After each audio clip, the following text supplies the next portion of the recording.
दया दृष्टि कर हृदय में भव भक्ति उपजाओ। 33वां अध्याय पढ़ूं, कृपा दृष्टि बरसाओ। सूत जी ने कहा, इस प्रकार अपनी अत्यंत प्रिया सत्याभामा को जय कथा सुनाकर भगवान श्री कृष्ण संध्या उपासना करने के लिए माता के घर में गए। जय कार्तिक मास का व्रत भगवान विष्णु को अति प्रिय है तथा भक्ति प्रदान करने वाला है। इसमें रात्रि जागरण, प्रातःकाल का स्नान, तुलसी वट सिंचन, उद्यापन, दीपदान, जय 5 कर्म भगवान विष्णु को प्रसन्न करने वाले हैं, इसलिए इनका पालन हमें जरूर करना चाहिए। ऋषि बोले, भगवान विष्णु को प्रिय, अधिक फल की प्राप्ति कराने वाले, शरीर को प्रत्येक अंग को प्रसन्न करने वाले कार्तिक महात्म्य आपने हमें बताया। जय मोक्ष की कामना करने वालों अथवा भोग की इच्छा रखने वालों मनुष्यों को जय व्रत जरूर करना चाहिए। इसके अलावा हम आपसे एक बात पूछना चाहते हैं कि यदि कार्तिक मास का व्रत करने वाला मनुष्य किसी संकट में फंस जाए, जहाँ वह किसी वन में हो, जब व्रती किसी रोग में ग्रस्त हो जाए, तो उस मनुष्य को कार्तिक व्रत को किस प्रकार करना चाहिए? क्योंकि कार्तिक व्रत भगवान विष्णु को बहुत प्यारा है और इसे करने से मुक्ति एवं भक्ति प्राप्त होती है, इसलिए इसे छोड़ना नहीं चाहिए। श्री सूत जी ने इसका उत्तर देते हुए कहा, यदि कार्तिक का व्रत करने वाला मनुष्य किसी संकट में फंस जाए तो वह हिम्मत करके भगवान शंकर या भगवान विष्णु के मंदिर जो भी पास में हो उसमें जाकर रात्रि जागरण करे। यदि व्रती घने वन में फंस जाए तो फिर पीपल के वृक्ष के नीचे या तुलसी के वन में जाकर जागरण करे।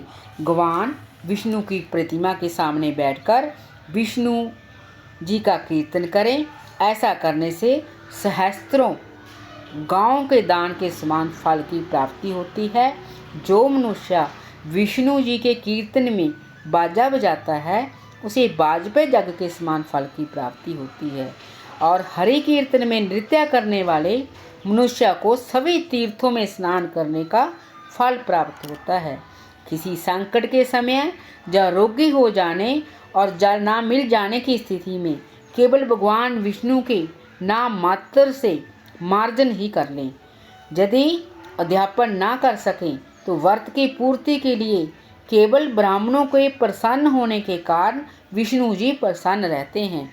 यदि मनुष्य दीप दान करने में असमर्थ हो तो दूसरे की दीप की वायु आदि से बलिवंती रक्षा करें।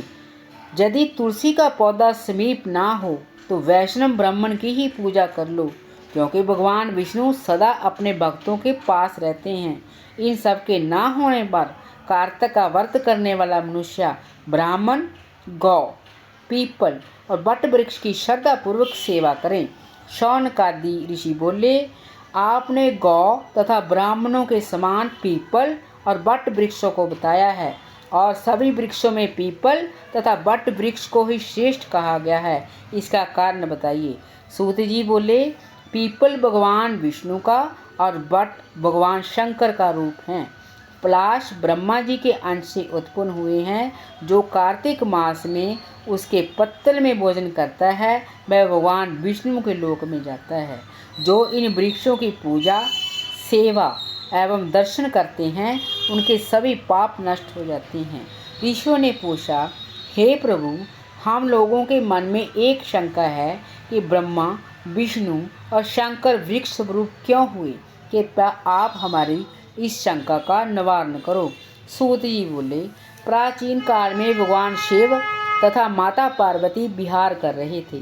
उसी समय उनके विहार में विघ्न उपस्थित करने के उद्देश्य से अग्निदेव ब्राह्मण का रूप धारण करके वहां पहुंच गए। विहार के आनंद के वशीभूत हो जाने के कारण कुपित होकर माता पार्वती ने सभी देवताओं को श्राप दे दिया। माता पार्वती ने कहा, हे देवताओं, विषय मुख से कीट पतंगों तक अनभिज्ञ नहीं है। आप लोगों ने देवता होकर भी उसमें विघ्न उपस्थित किया, इसलिए आप सभी वृक्ष बन जाओ। सूत जी बोले, इस प्रकार कुपित पार्वती जी के शाप के कारण समस्त देवता वृक्ष बन गए। यही कारण है कि भगवान विष्णु पीपल और शिव जी वट वृक्ष हो गए। इसलिए भगवान विष्णु का शनिदेव के साथ योग होने के कारण केवल शनिवार को ही पीपल को छूना चाहिए, अन्य किसी दिन भी नहीं छूना चाहिए। उस भगवान को मैं नमस्कार करता हूँ। कई भक्तजन भगवान की प्रसन्नता के लिए अपने घरों में दीपमाला भी करते हैं। ब्राह्मणों को खीर आदि का भोजन कराकर दक्षिणा देवें, फिर मित्रों तथा बांधवों युक्त आप भी भोजन करें। नारद कहते हैं कि जो कोई इस व्रत को और इसके अध्यापन को इस विधि से करता है उसको विष्णु लोक प्राप्त होता है। जय श्री राधे राधे, जय श्री कृष्णा। शुरू कर रहे हैं 34वां अध्याय। राधे राधे। सूत जी कहते हैं, ध्यापन करने की शक्ति ना हो तो ब्राह्मणों को भोजन कराओ, यदि ब्राह्मण ना हो तो गाय को भोजन कराओ, और गौ का भी ना हो तो पीपल और वट वृक्ष का पूजन करो। तब ऋषि पूछने लगे कि महाराज, सब वृक्षों में पीपल और वट को ही श्रेष्ठ क्यों माना गया है? वृक्ष तो सब समान ही हैं। सूत जी बोले कि पीपल विष्णु जी का रूप है, वट शिव जी का रूप है और पलाश ब्रह्मा जी का रूप है, इसीलिए उनका दर्शन और स्पर्श सब पापों को नाश करने वाला है। ऋषि कहने लगे कि ब्रह्मा विष्णु शिव वृक्ष भाव को कैसे प्राप्त हुए? तब सूत जी कहने लगे कि एक समय श्री महादेव जी और पार्वती जी को एकांत में विराजमान थे। उस समय देवताओं द्वारा भेजे गए अग्निदेव ने उनके एकांत वास में कुछ विघ्न किया, जिससे पार्वती जी ने क्रुद्ध होकर देवताओं को श्राप दे दिया कि तुम वृक्ष हो जाओ। इसी श्राप के वश विष्णु भगवान जी गया में पीपल, शिव जी प्रयाग में अक्षयवट और ब्रह्मा जी पलाश हुए। तब ऋषि पूछने लगे कि रविवार को पीपल का स्पर्श नहीं होता, शनिवार को अवश्य होता है, इसका क्या कारण है? सूत जी कहने लगे कि समुद्र मंथन के समय जब 14 रत्न समुद्र में से उत्पन्न हुए तो उनमें से कौस्तुभ मणि और लक्ष्मी जी ने भगवान विष्णु से कहा कि भगवान, मेरी एक बड़ी बहन दरिद्रा है, ज्येष्ठा के रहते हुए आप मेरे साथ कैसे विवाह करते हो? तब विष्णु ने लक्ष्मी के वचन सुनकर दरिद्रा को उदालक मुनि को दिया। दरिद्रा का बड़ा मुख, काला रंग, लाल नेत्र, बिखरे बाल थे। मुनि भगवान की आज्ञानुसार विवाह करके आश्रम में आए। दरिद्रा ने आश्रम में आकर देखा कि आश्रम में वेद पाठ और हवन हो रहा है, तो इनको देखकर व्याकुल हो गई और कहने लगी कि मैं जहाँ पर नहीं रह सकती हूँ।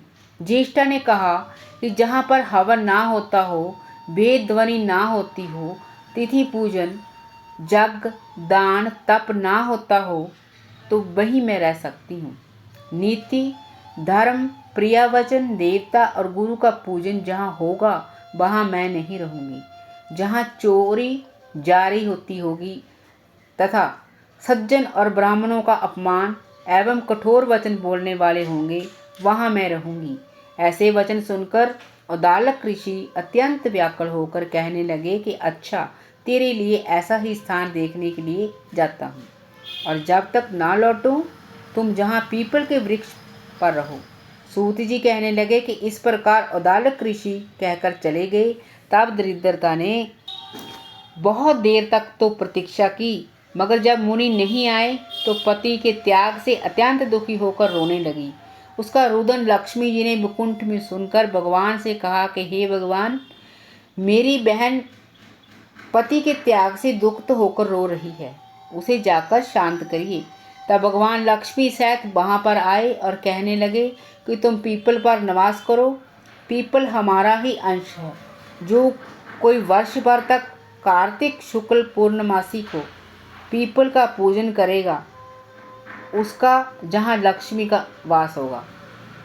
जो शनिवार को तुम्हारा पूजन करेगा तथा सूत लपटेगा, उसके सब मनोवांछित कार्य सिद्ध होंगे, परंतु दूसरे रविवार के दिन जो पीपल का स्पर्श करेगा वह दरिद्री हो जाएगा। ऐसा कहकर भगवान अंतर्ध्यान हो गए। बोलिए जय श्री राधे राधे। 35वां अध्याय। शौनक जी पूछने लगे कि दूसरे का दिया हुआ पुण्य मिलता है या बिना दिया हुआ मिलता है? सूत जी कहने लगे कि बिना दिए हुए भी मनुष्य को पाप और पुण्य दोनों मिलते हैं। सतयुग में एक के पाप और पुण्य कर्म करने से सारे देश को पाप और पुण्य मिलता था। त्रेता में ग्राम को, द्वापर में कुल को, परंतु कलयुग में केवल करने वाले को ही पाप और पुण्य मिलता है। एक पात्र में भोजन करने वाले को पाप पुण्य का आधा भाग, दूसरे की निंदा करने, सुनने या मन से चिंतन करने से पाप मिलता है। एक पंक्ति में बैठकर भोजन करने वालों के बीच में से जो निकल जाता है वह छठे अंश के पाप को पाता है। संध्या समय सोने या बोलने से पुण्य का छठा अंश चला जाता है। दूसरे का द्रव्य चुराकर दान करने वाले को पाप मिलता है और द्रव्य वालों को फल मिलता है। बिना ऋण दिए मारने वाले का पुण्य धन के अनुसार धनी को मिलता है। उपदेश और सहायता देने वाला पाप पुण्य का छठा अंश पाता है। प्रजा का छठा अंश राजा पाता है। शिष्य से गुरु, पिता से पुत्र, स्त्री से पति भी छठा अंश पाते हैं। पति के चित्त के अनुसार धर्म करने वाली स्त्री पति का आधा पुण्य पाती है। इस प्रकार बिना दिए हुए भी पाप पुण्य मिलता है। इसके अनुसार एक अत्यंत पुण्य देने वाला इतिहास सुनो।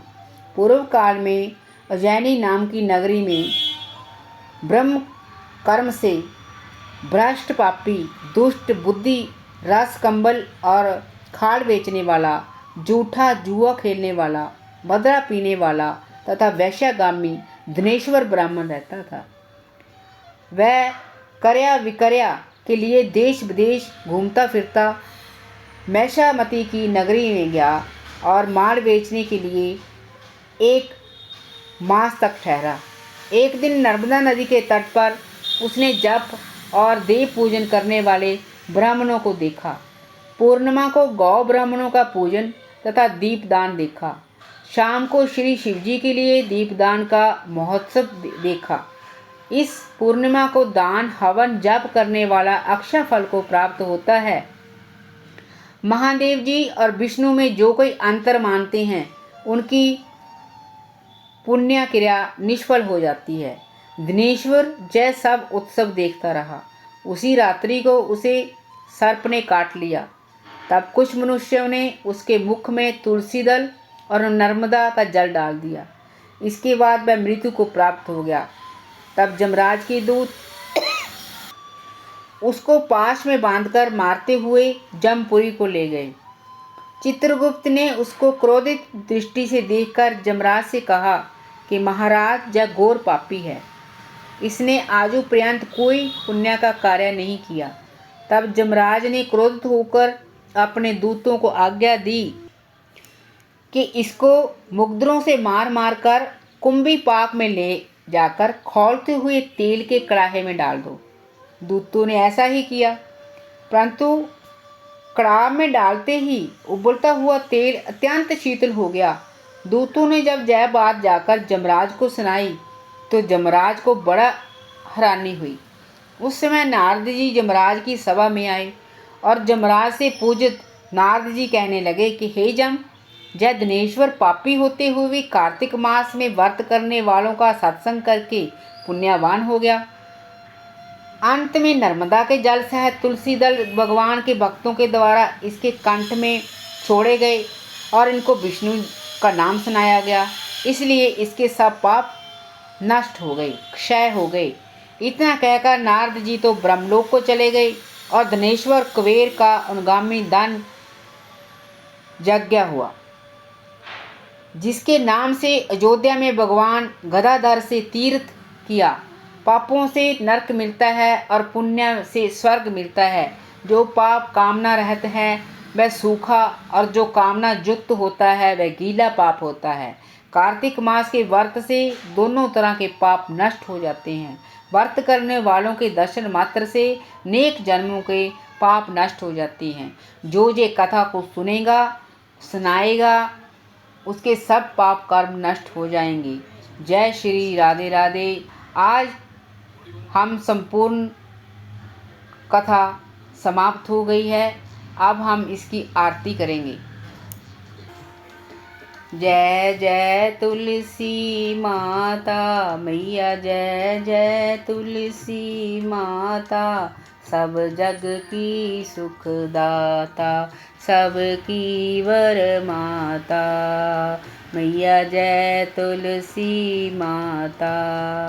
सब जोगों से ऊपर, सब रोगों से ऊपर, राज से रक्ष करके सबकी भव त्राता मैया, जय तुलसी माता। बटपुत्री है श्यामा, सूर बली है ग्राम्या, विष्णु प्रिया जो नर तुमको सेवे, सो नर तर जाता मैया, जय तुलसी माता। हरि के शीश विराजत, त्रिभुवन से हो वंदित, पतित जनों की तारनी तुम हो बिखाता मैया, जय तुलसी माता। लेकर जन्म विजन में आई दिव्या भवन में, मानव लोक तुम्ही से सुख संपत्ति पाता मैया, जय तुलसी माता। हरि को तुम अति प्यारी, श्याम वरण सुकुमारी, प्रेम अजब है उनका, तुमसे कैसा नाता। हमारी विपदा हरो तुम कृपा करो, माता मैया जय तुलसी माता, जय जय तुलसी माता मैया, जय तुलसी माता। सब जग की सुखदाता, सबकी बर माता मैया, जय तुलसी माता। आरती श्री कृष्णचंद्र जी की। आरती जुगल किशोर की कीजिए, राधे धन शावर कीजिए, रवि शशि कोट बदन की शोभा, ताहि निरिख मेरा मन लोभा, घोर श्याम मन निरखत रीजे, प्रभु को सब रूप नैन बर पीजिए, कंचन थार कपूर की बाती, हरि आय निर्मल भई छाती, फूलन की सेज फूलन की माला, रतन से हासन बैठे नंद लाला, मोर मुकुट कर मुरली सोहे, नटवर वेश देख मन मोहे, आधात नील पीत पट सारी, कुंज विहारी गिरवरधारी, श्री परशोत्तम गिरवरधारी, आरती करे सकल ब्रिज नारी, नंद लाला वृषभान किशोरी, परमानंद स्वामी अविचल जोरी, आरती जुगल किशोर की कीजिए, राधे धन शावर कीजिए। बोल कृष्ण भगवान की जय। ओम जय जगदीश हरे, पिता जय जगदीश हरे, भक्त जनन के संकट, भक्त जनों के संकट क्षण में दूर करे। ओम जय जगदीश हरे, जो ध्यावे फल पावे, दुख बिन से मन का, स्वामी दुख बिन से मन का, सुख संपत्ति घर आवे, कष्ट मिटे तन का। ओम जय जगदीश हरे, मात पिता तुम मेरे, शरण गहूँ मैं किसकी, स्वामी शरण गहूँ मैं किसकी, तुम बिन और न दूजा, प्रभु बिन और न दूजा, आस करूँ मैं जिसकी, ओम जय जगदीश हरे। तुम पूरन परमात्मा, तुम अंतर्यामी, प्रभु तुम अंतर्यामी, पार ब्रह्म परमेश्वर, पार ब्रह्म परमेश्वर, तुम सबके स्वामी, ओम जय जगदीश हरे। तुम करुणा के सागर, तुम पालन करता, प्रभु तुम रक्षा करता। मैं मूर्ख खल कामी, मैं मूर्ख खल कामी, मैं सेवक तुम स्वामी, कृपा करो भरता, ओम जय जगदीश हरे। तुम हो एक अगोचर, सबके प्राणपति, प्रभु सबके प्राणपति, किस विधु मिलूँ मैं दया मैं, किस विधु मिलूँ दया मैं, तुमको मैं कुमति, ओम जय जगदीश हरे। दीन बंधु दुख हरता, तुम रक्षक मेरे, अपने हाथ उठाओ, अपने हाथ उठाओ, प्रभु द्वार पड़ा मैं तेरे, प्रभु द्वार पड़ी मैं तेरे, ओम जय जगदीश हरे। पिता जय जगदीश हरे, विषय विकार मिटाओ, प्रभु विषय विकार मिटाओ, पाप हरो देवा, हमरे पाप हरो देवा, श्रद्धा भक्ति बढ़ाओ, प्रभु श्रद्धा भक्ति बढ़ाओ, संतन की सेवा, प्रभु संतन की सेवा बढ़ाओ, ओम जय जगदीश हरे। स्वामी जय जगदीश हरे। बोल विष्णु भगवान की जय, राधा रानी की जय, सनातन धर्म की जय, गौ माता की जय, अपने अपने माता पिता की जय। आज एक कार्तिक महात्म्य हमने संपूर्ण कर दिया है। अगर हमारे बोलने में, हे भगवान, अगर हमारे बोलने में कोई त्रुटि रह गई हो, कोई शब्द में का गलत उच्चारण हो गया हो तो हमें माफ़ करिएगा। जय श्री राधे राधे, जय श्री कृष्णा। बहुत बहुत धन्यवाद भगवान, आपने हमें इस काबिल समझा, हमारे से कथा करवाई। जैसे भी हमने करी उसको स्वीकार करना, जितने लोगों ने भी सुनी उनका आधार करना। गुरु की कृपा से मैंने आज ये कथा संपूर्ण की। जय श्री राधे राधे, जय श्री कृष्णा, राम राम। सबको प्यार भरी राम राम। आगे भी मैं और कथाएं करती रहूँगी। अगर आपको ये मेरी कथा थोड़ी सी भी अच्छी लगी तो मेरे मोटिवेशन के लिए आप इसे लाइक, शेयर एंड सब्सक्राइब कीजिएगा। धन्यवाद।